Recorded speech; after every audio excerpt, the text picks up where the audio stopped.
আল্লাহ রাব্বুল আলামিনের কাছে মান্নত করেছেন, হে আল্লাহ, আমার পেটে যে বাচ্চা রয়েছে ভূমিষ্ঠ হওয়ার পর আমি তাকে মসজিদে আকসার বাইতুল মুকাদ্দাসের খাদেম বানিয়ে দেব।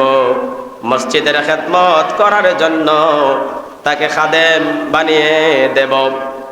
আল্লাহর কুদরত বুঝা বড় নয়।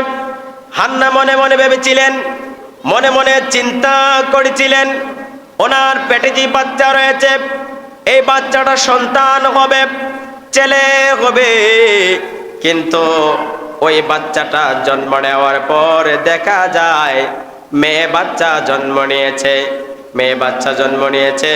ওই মেয়েটা যখন আস্তে আস্তে বড় হয়ে গেল, উপযুক্ত হয়ে গেল, ওই সময় হান্না আল্লাহর কাছে দোয়া করেছে, আল্লাহ, আমি তো আপনার কাছে মান্নত করেছিলাম আমার পেটে যে বাচ্চা রয়েছে সেই বাচ্চাটা যদি সন্তান হয়, ছেলে হয়, তাহলে মসজিদে আকসার খাদেম বানিয়ে দিব। ও আল্লাহ, কিন্তু আমার তো সন্তান হলো না, আমার তো ছেলে বাচ্চা হলো না, মেয়ে বাচ্চা জন্ম নিয়েছে। এই মেয়ে বাচ্চাকে কেমন করে আমি বাইতুল মুকাদ্দাসের খাদেম বানায়া দেব? আমার আল্লাহ ডাক দিয়ে কয়, রে মরিয়মের মা, দুনিয়ার মানুষও চিন্তা করে ছেলে জন্ম নিলেই, ছেলে হইলেই ছেলে যেই কাজ করতে পারবে মেয়ে সেই কাজ করতে পারে না। কিন্তু আল্লাহ তাআলা দেখায় দিলেন, তামাম বিশ্বের মানুষদেরকে জানায় দিলেন, ওরে মরিয়মের মা হান্না, শোন শোন, তুমি যে বাচ্চা জন্ম দিয়েছ, যে মরিয়মকে জন্ম দিয়েছ, সে যেমন তেমন কোন মরিয়ম নয়। ওই মরিয়মকে আমি আল্লাহ বাইতুল মুকাদ্দাসের খাদেম হিসাবে কবুল কইরা নিলাম। জোরে কোন সুবহানাল্লাহ। এবার ওই বাইতুল মুকাদ্দাসের ইমাম খতিব ছিলেন মরিয়ম আলাইহিস সালামের আপন খালু। তিনিও ছিলেন একজন নবী, যিনার নাম ছিল হযরতে জাকারিয়া আলাইহিস সালাম। ওই জাকারিয়া আলাইহিস সালাম তিনি যখন বাইতুল মুকাদ্দাসের খেদমতে নিয়োজিত ছিলেন, ইমাম ছিলেন, ওনার কাছে নিয়ে গেলেন এবং সমস্ত ঘটনাগুলি বর্ণনা করে দিলেন। কিন্তু মরিয়ম আলাইহিস সালামের বাবা দুনিয়ার থেকে বিদায় নিয়ে চলে গেলেন। দুনিয়ার থেকে ইমরান যখন বিদায় নিয়ে গেলেন, এই মরিয়মের লালন পালন করার জন্য উনি যখন বাইতুল মুকাদ্দাসের সামনে নিয়ে গেলেন, জাকারিয়া আলাইহিস সালাম ওনাকে গ্রহণ করতে চাইলেন। কিন্তু দেখা যায় ওই সময় অনেক মানুষ হাজির হয়ে গেল, উপস্থিত হয়ে গেল মরিয়মকে লালন পালন করার জন্য। আমার আল্লাহ রাব্বুল আলামিন ওই সময় জাকারিয়া আলাইহিস সালাম সহ সমস্ত মানুষের উদ্দেশ্যে জানায় দিলেন, আমার এই মরিয়মকে লালন পালন করতে হলে তোমাদের মধ্যে লটারি দিতে হবে। লটারির মাধ্যমে যে বিজয়ী হবে সেই মরিয়মের দায়িত্ব গ্রহণ করবে, তার লালন পালনের দায়িত্ব গ্রহণ করবে। এবার জাকারিয়া আলাইহিস সালাম সহ ওই সমানার সকল মানুষ ওই নদীর মধ্যে যখন তারা কলম নিক্ষেপ করলো, কলম নিক্ষেপ করার পরে সমস্ত মানুষের কলমগুলি লোহার কলম ছিল, ওই কলমগুলি স্রোতের সঙ্গে ডুবিয়া গেল, ভাসিয়া গেল। কিন্তু হযরত জাকারিয়া আলাইহিস সালামের কলমটা যেই জায়গার মধ্যে নিক্ষেপ করেছিলেন ওই জায়গার মধ্যে স্থিরভাবে দাঁড়িয়ে গেল, ডুবলো না। জোরে কোন সুবহানাল্লাহ। এই লটারির মধ্যে জাকারিয়া আলাইহিস সালাম বিজয়ী হয়ে গেলেন, মরিয়ম আলাইহিস সালামের দায়িত্ব পেয়ে গেলেন। এবার জাকারিয়া আলাইহিস সালাম সেই মরিয়মকে নিয়ে গেলেন এবং বাইতুল মুকাদ্দাসের পাশে আলাদা একটা মেহরাব বানিয়ে দিলেন, খামরা বানিয়ে দিলেন। ওইখানে মরিয়ম তাকে মানুষ যখন মসজিদের মধ্যে ইবাদত করার জন্য আসে, আবার যখন চলে যায়, মানুষ চলে যাওয়ার পরে হযরত মরিয়ম আলাইহিস সালাম আল্লাহর কাবা, আল্লাহর ঘর বাইতুল মুকাদ্দাসের খেদমত করে, ঝাড়ু দেয়, পরিষ্কার পরিচ্ছন্নতা করে। একবার হযরতে জাকারিয়া আলাইহিস সালাম তিনি সফরে চলে গেলেন। সফরে যখন চলে গেলেন, যাওয়ার পর হযরত মরিয়মকে ওনার মেহরাবের মধ্যে ঘরের ভিতরে রেখে বাহিরে তালা মেরে তিনি চলে গেলেন। একদিন নয়, দুদিন নয়, 3 দিন চলে গেল। 3 দিন পরে হযরতে জাকারিয়া আলাইহিস সালাম যখন মরিয়মের মেহরাবের মধ্যে আসলেন, ওনার ইবাদত খানার মধ্যে তালা খুলে যখন ঘরের ভিতরে হুজরার মধ্যে প্রবেশ করলেন, জাকারিয়া আলাইহিস সালাম তিনি দেখতে পেলেন 3 দিন আগে তিনি যে খাবার দিয়ে গিয়েছিলেন সেই খাবার তো শেষ হয়ে গিয়েছে। কিন্তু হযরত জাকারিয়া আলাইহিস সালাম ওনার মেহরাবে মরিয়মের রুমে ঢোকার পরে তাকাইয়া দেখে যেই মৌসুমে যেই ফল কথা তাকার নয়, শীতের মৌসুমে গ্রীষ্মের ফল দেখা যায়, আবার গরমের মৌসুমে শীতের ফল দেখা যায়। এই ফল দেখার পরে আল্লাহর নবী হযরত জাকারিয়া প্রশ্ন করে, ক্বালা ইয়া মারইয়ামু আন্না লাকি হাদা। হযরত জাকারিয়া মরিয়মকে জিজ্ঞাসা করে, ওরে মরিয়ম, তোমার এইখানে বিনা মৌসুমের ফল দেখা যায়, এই ফলগুলি কোথায় থেকে এসেছে? এই ফলগুলি কোথায় থেকে এসেছে? তখন হযরত মরিয়ম জবাব দেয়, ক্বালা হুয়া মিন ইনদিল্লাহ, ক্বালাত হুয়া মিন ইনদিল্লাহ। এই ফলগুলো আল্লাহর পক্ষ থেকে এসেছে। জোরে কোন সুবহানাল্লাহ। জাকারিয়া আলাইহিস সালাম তিনি যখন মরিয়মের কামরায় প্রবেশ করেছেন, দেখেন আমরা রিজিকের জন্য কত হায় আফসোস করি কি করি না?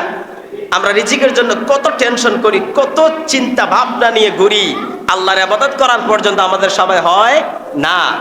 কিন্তু হযরত মরিয়মের কামরার মধ্যে জাকারিয়া আলাইহিস সালাম এসে দেখলেন অনেক ফল দেখা যায়।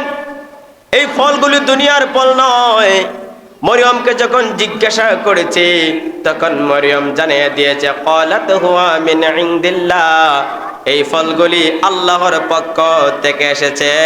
এরপরে আল্লাহ আয়াত নাজিল করে জানিয়ে দিল, ইন্নাল্লাহা ইয়ারযুকু মান ইয়াশাউ বিগাইরি হিসাব। নিশ্চয়ই আল্লাহ যাকে ইচ্ছা করেন অগণিত রিজিক দান করেন।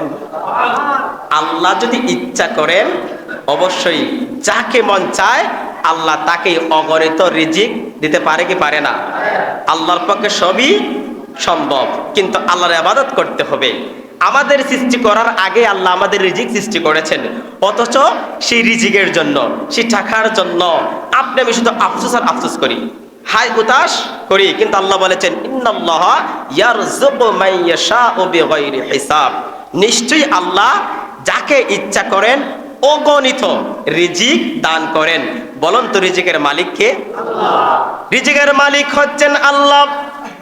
যখন হযরত জাকারিয়া আলাইহিস সালাম মরিয়মের কামরার ভিতরে এই কারামত দেখতে পেলেন, বাস্তব ঘটনা যখন তিনি দেখতে পেলেন, তখন ওনার মনের মধ্যে একটা কথা জাগ্রত হয়ে গেল। মনে মনে চিন্তা করলেন, জাকারিয়া আলাইহিস সালামের প্রায় 120 বছর প্লাস বয়স হয়ে গিয়েছে, তিনি বৃদ্ধ হয়ে গিয়েছেন, ওনার স্ত্রীও বৃদ্ধা হয়ে গিয়েছে, একটা সন্তান হয় না, কোনো সন্তান জাকারিয়া আলাইহিস সালামের হয় না। তখন তিনি মনে মনে ভাবলেন যে আল্লাহ বিনা মৌসুমে মরিয়মের হুজরার মধ্যে শীতের ফল গরমে পাঠাইতে পারে, গ্রীষ্মের ফল শীতের মধ্যে পাঠাইতে পারেন, আবার শীত গরমের ফল শীতের মৌসুমে পাঠাইতে পারেন। ওই আল্লাহ ইচ্ছা করলে আমাকেও সন্তান দান করতে পারেন। দীর্ঘদিন তিনি দোয়া করেছেন, কিন্তু ওনার সন্তান আদি কোনো হয় নাই। যখন কোনো সন্তান হয় না, কিন্তু মরিয়মের কামরায় যখন এই কারামত দেখতে পেলেন, তখন আল্লাহর নবী জাকারিয়া আলাইহিস সালাম তিনি আল্লাহর কাছে ওই মরিয়মের হুজরায় আল্লাহর কাছে দোয়া করেন, হুনালিকা দা জাকারিয়া قال رب هب لي من لدنك ذرية طيبة সুবহানাল্লাহ। জাকারিয়া আলাইহিস সালামের যখন কোনো সন্তান হয় না, কিন্তু ওনার আল্লাহর প্রতি একটা বিশ্বাস আরো বেড়ে গিয়েছে যে বিনা মৌসুমে যদি ফল আসতে পারে, এখন আমার তো সন্তান হওয়ার কোনো সম্ভাবনা নাই, আমার যে বয়স হয়ে গিয়েছে এই বয়সের সন্তান হওয়ার কোনো সম্ভাবনা নাই, আমার স্ত্রীও বন্দা, তারও কোনো সন্তান হওয়ার সম্ভাবনা নাই, কিন্তু আল্লাহ ইচ্ছে করলে দিতে পারে কি পারে না? আল্লাহর জন্য সবই সম্ভব। হযরত জাকারিয়া আলাইহিস সালাম ওই মরিয়মের হুজরায় ওই মেহরাবের মধ্যে আল্লাহর কাছে দোয়া করলেন, قال رب هب لي من لدنك ذرية طيبة। হে আমার রব, হে আমার প্রতিপালক, আপনার পক্ষ থেকে আমাকে একটি নেক সন্তান দান করুন। ইন্নাকা সামিউদ দুআ, নিশ্চয় আপনি দোয়া কবুলকারী, প্রার্থনা শ্রবণকারী। জোরে বলুন সুবহানাল্লাহ। এখান থেকে আপনি আমার কিন্তু শিক্ষণীয় কয়েকটা বিষয় রয়েছে। মরিয়ম তিনি একজন কারামত সম্পন্না ওলিয়া ছিলেন। কি ছিলেন?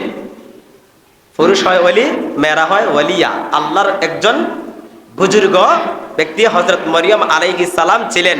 ওনার খামরায় যখন এই কারামত দেখতে পেয়েছেন, তখন জাকারিয়া আলাইহিস সালাম তিনি মরিয়মের কামরায় ওইখানে উসিলা নিয়ে আল্লাহর কাছে যখন দোয়া করেছেন, তখনই আল্লাহ পাক রব্বুল আলামিন হযরত জাকারিয়া আলাইহিস সালামের দোয়া কবুল করে নিয়েছেন। 120 প্লাস বয়স, এই বয়সে কি সন্তান হওয়া সম্ভব? সম্ভব না। জাকারিয়া নবী যখন আল্লাহর কাছে দোয়া করেছে, আমার আল্লাহ রব্বুল আলামিন জাকারিয়া নবীকে ফেরেশতাদের মাধ্যমে সংবাদ দিয়ে দিলেন, কারণ আল্লাহর কাছে দোয়া করলে দোয়া কবুল হয়ে যায়। দুনিয়ার মানুষ এক মানুষের কাছে চাইলে বারবার যখন মানুষ হয়ে মানুষের কাছে চাইবেন, তখন দেখবেন তাড়িয়ে দেবে, মন্দ বলবে, দূর ব্যবহার করবে। আপন সন্তান যখন মায়ের কাছে একবার দুইবার বারবার যখন মার কাছে সামনে গিয়ে কান্নাকাটি করে, মাও কিন্তু বিরক্ত হয়ে যায়। কথা বলেন ঠিক কিনা? মাও বিরক্ত হয়ে যায়। কিন্তু আল্লাহ রব্বুল আলামিনের কাছে যদি বান্দা না চায়, আল্লাহ বিরক্ত হয়ে যায়। আপনি যখন আল্লাহর কাছে চাইবেন, আল্লাহ খুশি হয়ে যায়। জাকারিয়া নবী দোয়া করলেন, ইন্নাকা সামিউদ দুআ, নিশ্চয়ই আল্লাহ দোয়া কবুলকারী, প্রার্থনা শ্রবণকারী। এবার জাকারিয়া নবী যখন দোয়া করেছেন, আল্লাহ রব্বুল আলামিন হযরত জাকারিয়া আলাইহিস সালামের দোয়া কবুল করে জানায় দিলেন, আন্নাল্লাহা ইউবাশশিরুকা বিয়াহইয়া মুসাদ্দিকাম বিকালিমাতিম মিনাল্লাহ ওয়া সাইয়্যিদান ওয়া হাসূরান ওয়া নাবিয়্যাম মিনাস সালিহিন। চিল্লা বলেন সুবহানাল্লাহ। আল্লাহ রাব্বুল আলামিন হযরত জাকারিয়া নবীকে জানায়া দিলেন, রে আমার বন্ধু জাকারিয়া, শোনো শোনো, আমি আল্লাহ তোমাকে এক নেককার পুত্রের সুসংবাদ জানায়া দিলাম, যিনি হবেন নবী, যিনি হবেন নম্র, যিনি হবেন পবিত্র, এবং যিনির নাম আমি আল্লাহ নিজেই রেখে দিয়েছি, তার নাম হবে হযরত ইয়াহইয়া। চিল্লা বলেন সুবহানাল্লাহ।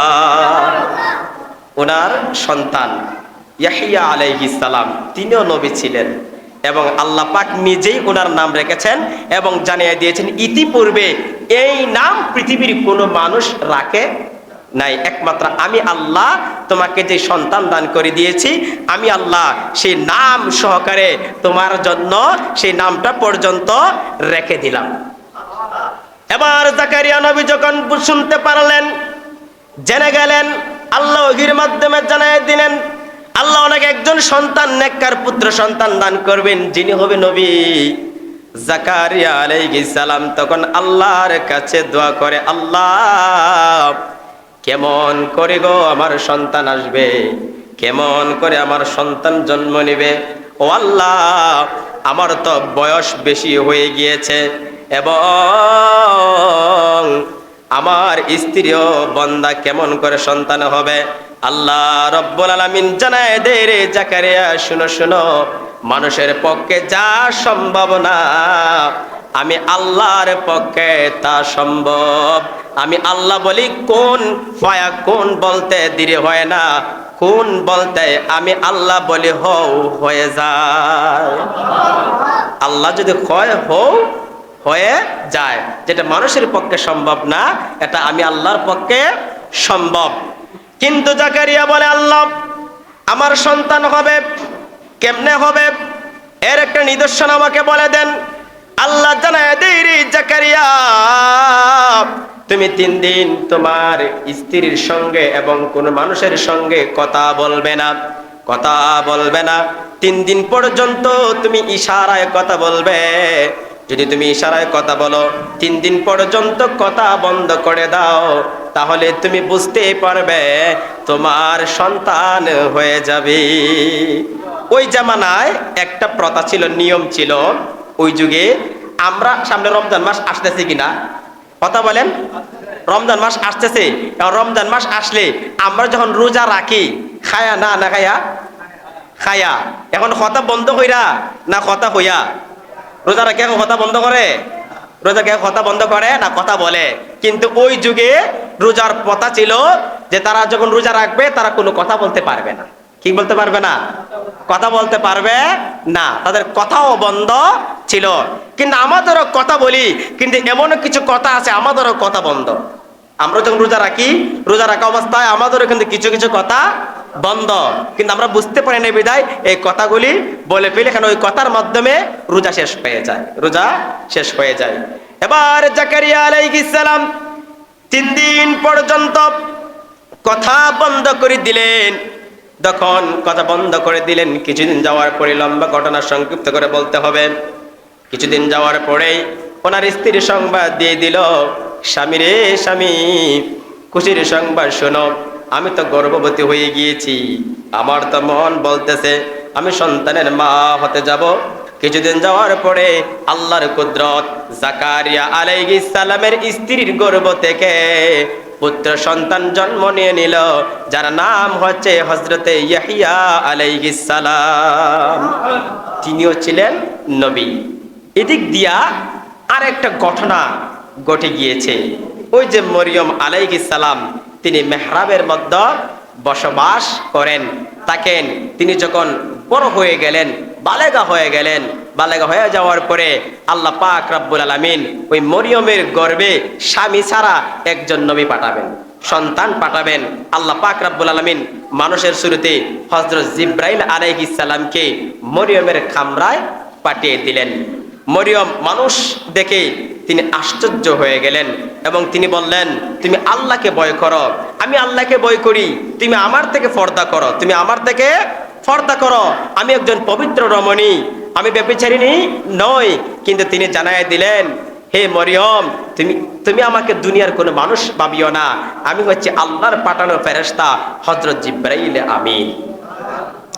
তখন মরিয়ম আলাইহিস সালাম জিজ্ঞাসা করলেন, আপনি কেন এসেছেন? তখন জিবরাইল বলেন, আল্লাহ পাঠিয়েছেন তোমাকে একজন সন্তান দেওয়ার জন্য। সুবহানাল্লাহ বলেন। কি দেওয়ার জন্য বলেন? সন্তান দেওয়ার জন্য। তিনি সংবাদ দিলেন, সন্তান, আমি তোমাকে একজন সন্তান দেব, আল্লাহ তোমাকে সন্তান দেবে। তখন হযরত মরিয়ম আলাইহিস সালাম ফেরেশতাকে জবাব দিয়েছিলেন, ওয়ালাম ইয়ামসাসনি বাশার, ও জিবরাইল, ও আল্লাহর ফেরেশতা, কেমন করে রে আমার সন্তান হবে, কেমন করে রে আমি মা হব? ওয়ালাম ইয়ামসাসনি বাশার, কারণ কোন মানুষ আমাকে স্পর্শ করেনি, কোন মানুষ আমাকে ধরেনি, কোন মানুষ আমাকে স্পর্শ করেনি, মানুষের স্পর্শ ছাড়া কেমন করে রে আমার সন্তান হবে? তখন আল্লাহর ফেরেশতা আল্লাহ জানাই দিলেন ওই ফেরেশতার মাধ্যমে, মরিয়ম রে শুনো শুনো, কুন ফায়াকুন, আল্লাহ ইদা কদা আমরান ফাইন্নামা ইয়াকুলু লাহু কুন ফায়াকুন। ও মরিয়ম শুনো শুনো, আল্লাহর পক্ষে যা মানুষের পক্ষে যা সম্ভব নয়, আল্লাহর পক্ষে তাই সম্ভব। এভাবে আল্লাহ যাকে চান তাকেই সৃষ্টি করেন। আল্লাহ বলেন কুন ফায়াকুন, সঙ্গে সঙ্গে হয়ে যায়। এবার হযরত জিবরাইল আলাইহিস সালাম মরিয়মকে বললেন, হাদিসের মধ্যে তাফসীরের কিতাবের মধ্যে দুইটা ব্যাখ্যা বলা হয়েছে। কোন কোন মুফাসসিরিন কিরাম বলেছেন হযরত জিবরাইল আলাইহিস সালাম মরিয়মের আস্তিনটা ধরে বুকের মধ্যে একটা ফু দিয়েছেন। আবার কোন কোন তাফসীরকারগণ বলেন মরিয়ম আলাইহিস সালাম তিনি হা করেছেন আর জিবরাইল উনি ফু দিয়েছেন। ওই ফুর মাধ্যমে হযরত ঈসা আলাইহিস সালাম মরিয়মের গর্ভের মধ্যে এসে গিয়েছে। মরিয়ম আলাইহিস সালামের গর্ভে ঈসা আলাইহিস সালামের জন্ম হয়ে গেল, পেটের মধ্যে এসে গেল। এবার দিন যত যায় মানুষের কাছে জানাজানি হয়ে গেল, মরিয়ম গর্ভবতী হয়ে গেল। মানুষ ওনাকে বৎসনা করতে লাগলো, কলঙ্কের কালি মেখে দিল, ওনাকে মসজিদ থেকে বের করে দেওয়া হলো। উনি লোকালয়ে ছেড়ে দিলেন, মানুষ ছেড়ে দিলেন। মানুষ ছেড়ে দিয়ে একটা জঙ্গলে চলে গেলেন, গাছের তলায় বসে গেলেন। উনি যখন গর্ভবতী হয়ে গেলেন ওইখানে বসে মনে মনে চিন্তা করে, আল্লাহ দুনিয়ার মানুষ আমাকে কলঙ্কানি বানিয়ে দিল, মানুষ আমাকে বৎসনা করলো, মানুষ আমাকে খারাপ বলতেছে। আল্লাহ খারাপ ধারণা থেকে, এই অত্যাচারিণী থেকে, মানুষের অত্যাচার থেকে, এই ক্রুমন্তনা থেকে মরে যাওয়াই আমার জন্য ভালো ছিল।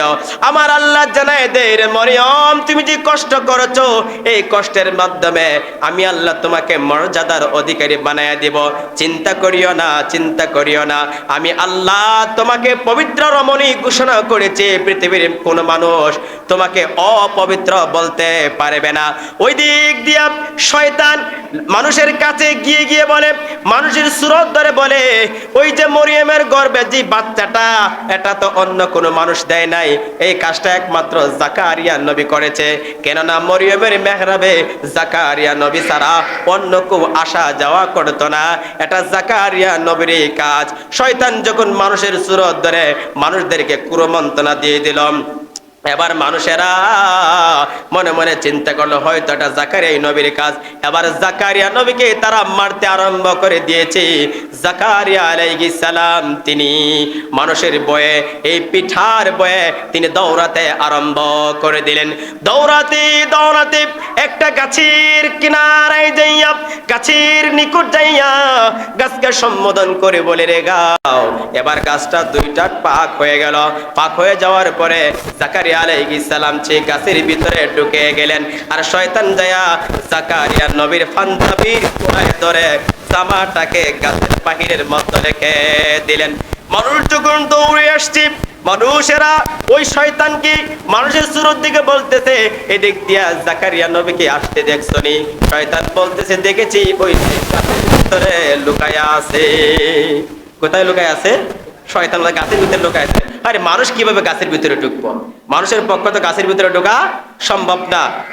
সম্ভব, তোমরা যাকে দৌড়াইছো ওই যে দেখো পাঞ্জাবির কোনাটা বাইরে রয়েছে, দেখো এই পাঞ্জাবিটা চিনুনি?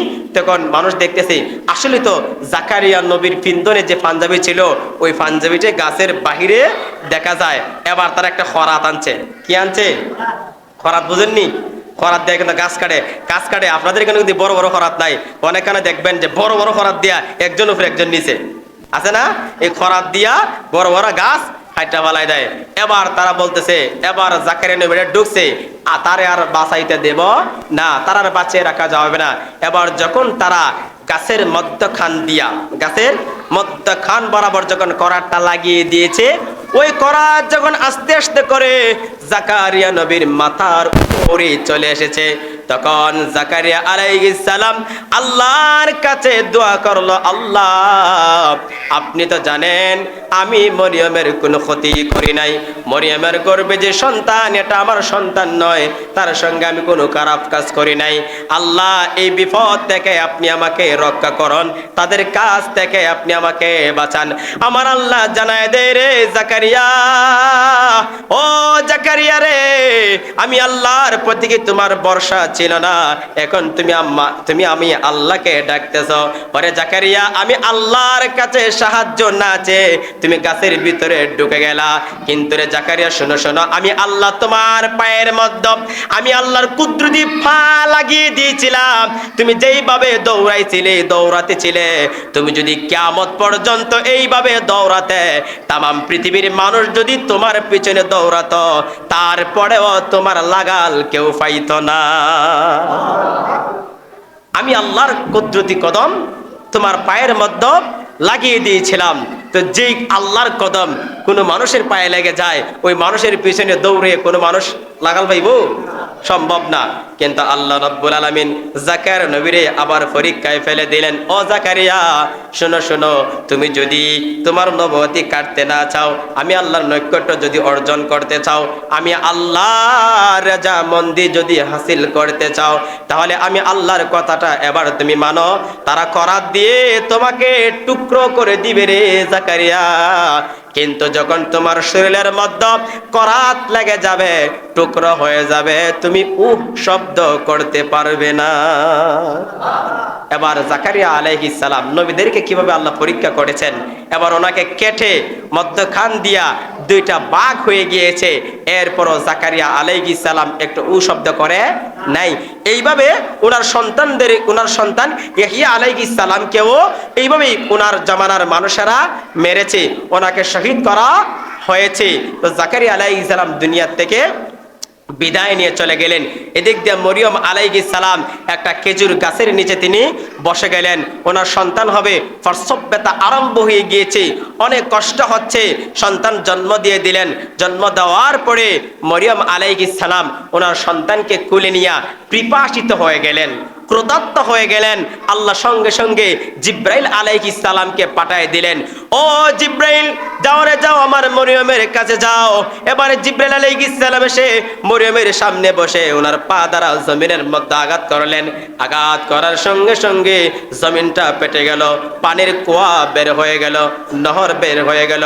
ওইখান থেকে তিনি পানি পান করলেন এবং জিব্রাইল জানাই দিল, ও মরিয়ম, তোমার কাছে যে মরা খেজুর গাছ দেখা যায়, ওই খেজুর গাছের ডাল ধরে জাকুনি দাও।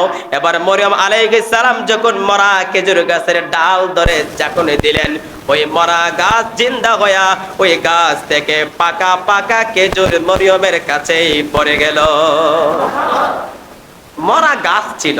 মরিয়ম আলাইহিস সালামের তিনটা কারামত।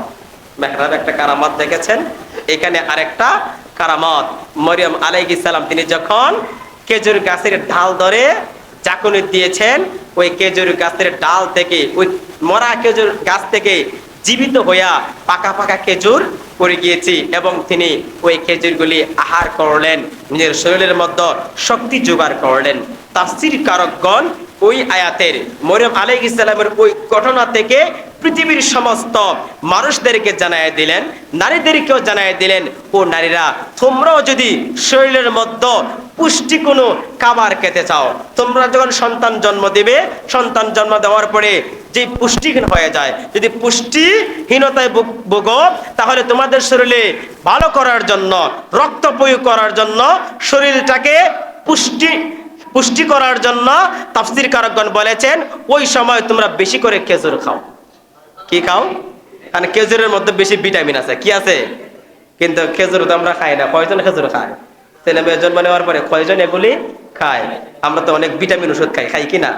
খাবেন, কিন্তু আল্লাহর নবীর এই ঘটনা থেকে, মরিয়ম আলাইহিস সালামের এই ঘটনা থেকে আপনি আমার শিক্ষণীয় বিষয় হচ্ছে, শুধু সন্তান জন্ম নিলেই না, এমনিতেও পারলে আপনি খেজুর খান। কারণ খেজুরের মধ্যে কি আছে? প্রচুর পরিমাণে ভিটামিন আছে। কিন্তু এই খেজুর খাওয়া আবার নবীর সুন্নত। খেজুর খাওয়া কি নবীজির সুন্নত। কিন্তু আমরা বছরে একবার খাই, রমজান মাস আইলে। বছরে একবার খাই রমজান মাস আইলে, এছাড়া আমরা খেজুর খাইতে পারি না। হয়তো খেজুরটা একটু দাম, খেজুর খাবেন, পারলে প্রতিদিন একটা করে খেজুর খান, একটা করে খেজুর খান, দেখবেন আপনার শরীরের স্বাস্থ্য কমবে না, শরীরের শক্তিও কমবে না। এবার মরিয়ম আলাইহিস সালাম আল্লাহকে বলে, আল্লাহ, এই সন্তান নিয়ে আমি এখন কি করব? আল্লাহ জানাই দিলেন, মরিয়ম রে, এখন তোমার সময় হয়েছে, এখানে আর থাকবা না, তুমি মানুষের কাছে চলে যাও, বাড়িতে চলে যাও। ও আল্লাহ, মানুষের কাছে গেলে আমি মানুষের কাছে কি জবাব দিব? আল্লাহ বলে, রে মরিয়ম, শুনো শুনো, তোমার কোনো জবাব দিতে হবে না, তুমি রোজা রাখবে, কোনো কথা বলবে না, শুধু মানুষকে বলবে আমি রোজাদার, আমি কোনো জবাব দিব না, আমার জবাব দিবে আমার কোলের সন্তান। এবার মরিয়ম আলাইহিস সালাম তিনি মানুষের কাছে চলে গেলেন। চাইলেন, মানুষেরা তাকে ওনাকে বের দিয়ে ধরলেন, মারতে চাইলেন। কেউ বলে মারিস, তাকে জিজ্ঞাসা করে সন্তানটা কার। মানুষ জিজ্ঞাসা করে, ও মরিয়ম, এই সন্তান কার, এই সন্তান কার? মরিয়ম বলে, আমি বলতে পারবো না, আমি কিছুই বলবো না, আমি হচ্ছি রোজাদার। এই সন্তান কার? এই সন্তানই জবাব দেবে। কেউ বলে, কেমন করে এই সন্তান জবাব দিবে? অনেক দিন হয়ে যাবে, ওই ছেলে বড় হইতে হবে, বড় হওয়ার পর কথা বলবে, তারপরে জিজ্ঞাসা করলে জবাব পাবো, এই তো অনেক দিন চলে যাবে। কিন্তু আবার কিছু মানুষ বলে, না না, দিন দেওয়া যাবে না, করি মারতে হবে। আবার কেউ কেউ বলে, না রে, এই সন্তানকে জিজ্ঞাসা করিয়া দেখো। এবার মানুষেরা যখন সন্তানকে জিজ্ঞাসা করে, আমার আল্লাহ ওই বাচ্চার জবান খুলে দিলেন। ওই বাচ্চা জানাই দিল, আমার মা অপবিত্র নয়, আমার মা বেবিচারী নয়, আমি হচ্ছে আল্লাহর পাঠানো, আমি হচ্ছি আমার বাবা ছাড়া, আমি আমার মায়ের সন্তান, এবং আমার মা হচ্ছেন পবিত্র, আর আমি হচ্ছে আল্লাহর পয়গম্বর। জোরে বলুন সুবহানাল্লাহ।